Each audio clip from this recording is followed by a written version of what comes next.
Kamlesh Agarwal, Radhakrishna hospital से। आप कैसे हैं फ्रेंड्स? आशा करता हूं कि आप सब स्वस्थ होंगे।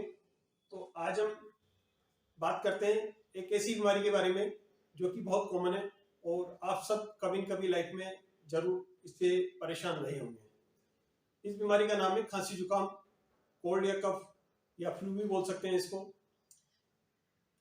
इस बीमारी के बारे में जैसा कि अन्य बीमारी के बारे में अपन चर्चा करते हैं कि सबसे पहले कारण क्या क्या कारण हो सकते हैं, शरीर के कौन से हिस्से को अफेक्ट करता है, इसके क्या लक्षण हो सकते हैं, क्या जांचें करवा सकते हैं, इसके अंदर क्या ट्रीटमेंट है और इसके बाद में इसको किस तरह से बचाया जा सकता है और खाने पीने का क्या क्या ध्यान रख सकते हैं इसके।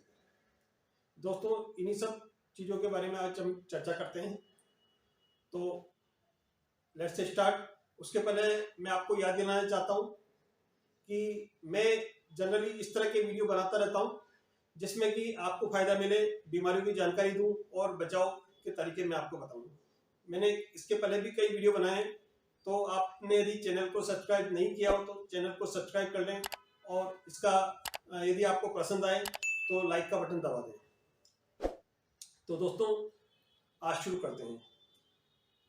दोस्तों, खांसी जुकाम, कोल्ड कफ, फ्लू, ये सब एक ही चीज़ है। मोस्टली इसकी जो कारण होता है वो वायरल होता है और ये मोस्टली सर्दी के मौसम में ज़्यादा प्रॉब्लम होती है। हालांकि दूसरा जो कारण है एलर्जी कारण, वो कभी भी हो सकता है, लेकिन जो वायरल इटियोलॉजी है, वायरल जो प्रॉब्लम है, वायरल इन्फेक्शन है, वो जनरली सर्दी में ज़्यादा होता है। ये शरीर के मोस्टली जो रेस्पिरेटरी सिस्टम रहता है, रेस्पिरेटरी सिस्टम आप सब जानते होंगे, जैसा कि डायग्राम में आप देख रहे होंगे कि रेस्पिरेटरी सिस्टम के अंदर नाक का हिस्सा आता है, गले का हिस्सा आता है जिसको फेरिक्स भी बोल सकते हैं, इसके बाद फिर ट्रेकिया आता है और फिर ये जो फेफड़े आते हैं इसके अंदर। तो ये इस पूरे रेस्पिरेटरी सिस्टम में कहीं पर भी अफेक्ट कर सकता है इसके अंदर। अब किस तरह से फैलता है इसके बारे में चर्चा करते हैं। आपने कोरोना का नाम सुना होगा। कोरोना अभी अपने कुछ समय पहले बहुत ज्यादा परेशान किया था। ये बीमारी जिस तरह से कोरोना फैलता उसी तरह से ये बीमारी फैलती है। यानी कि कोई व्यक्ति है जो कि जिसको भी खांसी जुकाम हो रही है, वो खांसता है तो उसके जो ड्रॉपलेट रहते हैं, इन्फेक्शन रहते हैं, वो अपने वायुमंडल में हवा के अंदर तैरते रहते हैं और उसी हवा को यदि हम ग्रहण कर लेते हैं या हमारे सांस के साथ अंदर चल जाती है तो उसके अंदर यदि नाक में हो सकता है, साइनस में हो सकता है, या गले में हो सकता है, या ट्रेकिया में हो सकता है, इस तरह से कहीं पर भी जाकर के वो कीटाणु जमा हो जाते हैं और वहां पर अपनी वृद्धि करते हैं और उसके बाद में फिर वो प्रॉब्लम शुरू हो जाती है। अब इसके लक्षण क्या है? लक्षण मुख्य रूप से जैसा कि नाम से ही प्रतीत होता है कि खांसी होती है, जुकाम होती है, इसमें कभी कभी बुखार भी आ सकता है। अब हम चर्चा करते हैं कि इसमें लक्षण जो मैंने आपको बताए, इसके बाद में जांचें क्या क्या करवा सकते हैं। इसमें अब हम चर्चा करते हैं जांचें कौन कौन सी जांचें करवा सकते हैं। जांचें मुख्य रूप से तो सीबीसी करवाई जाती है। सीबीसी में पता लगता है कि इसमें इन्फेक्शन तो नहीं है। दूसरा सीआरपी करवाई जा सकता है। अब यदि इसमें कॉम्प्लिकेशन आते हैं तो कई बार दूसरी अन्य जांचें करवाई जा सकती है, जैसे कि यदि साइनोसाइटिस है तो एक्सरे पीएनएस करवाया जाता है। यदि फेफड़ों में इन्फेक्शन हो गया तो एक्सरे चेस्ट करवाया जाएगा।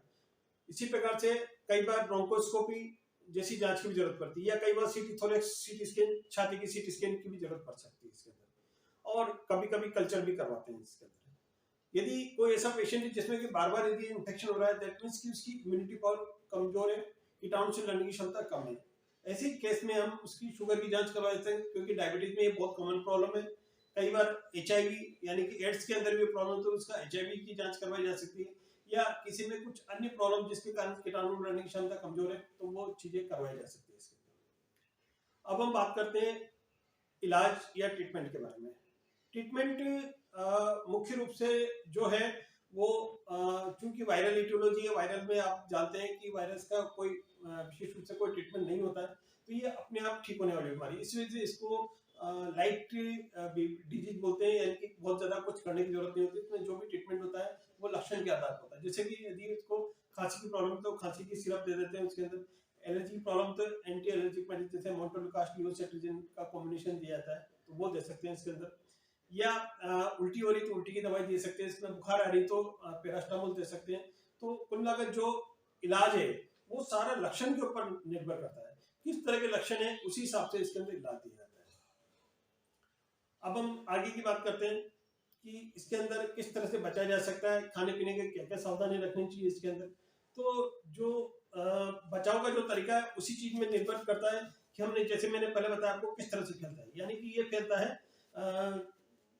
एयर के माध्यम से, एयर ड्रॉपलेट के माध्यम से। तो इसमें ये बहुत इंपॉर्टेंट चीज है कि हमको मास्क पहनना चाहिए। जैसे कोरोना में मास्क पहनते थे, ऐसे इसकी बीमारी में भी हमको मास्क पहनना चाहिए इसके अंदर। दूसरी चीज है कि बराबर से हाथ धोते रहे अपन। उसके अंदर हाथ धोने से यदि कीटाणु कहीं पर अपने हाथ पे चिपक भी जाए तो वो हाथ अपने सैनिटाइजर से क्लीन कर लिया तो फिर वो साफ हो जाते हैं और वो अपने शरीर पे नहीं जा पाते हैं इसके अंदर। तो ये इसके अतिरिक्त बराबर से साफ सफाई का पूरा ध्यान रखना बहुत अति आवश्यक है इसके अंदर।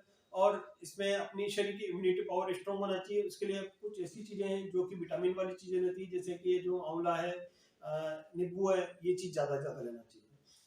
नींबू को वैसे भी मेरा ये मानना है कि यदि हम जैसे सुबह उठते हैं, उठने के साथ में यदि गर्म पानी के अंदर नींबू डाल कर लें तो इससे हमको बहुत फायदा मिलेगा इसके अंदर। बाकी जो और चीजें, हरी सब्जियां ज्यादा खानी चाहिए इसके अंदर, अंडे भी ले सकते हैं इसके अंदर, दूध पी सकते हैं इसके अंदर, और फ्रिज का आइटम बिल्कुल नहीं लेना चाहिए। तो दोस्तों, आशा करता हूँ आज ये वीडियो आपको पसंद आया होगा। यदि आपको पसंद आया तो लाइक का बटन दबा दें। धन्यवाद।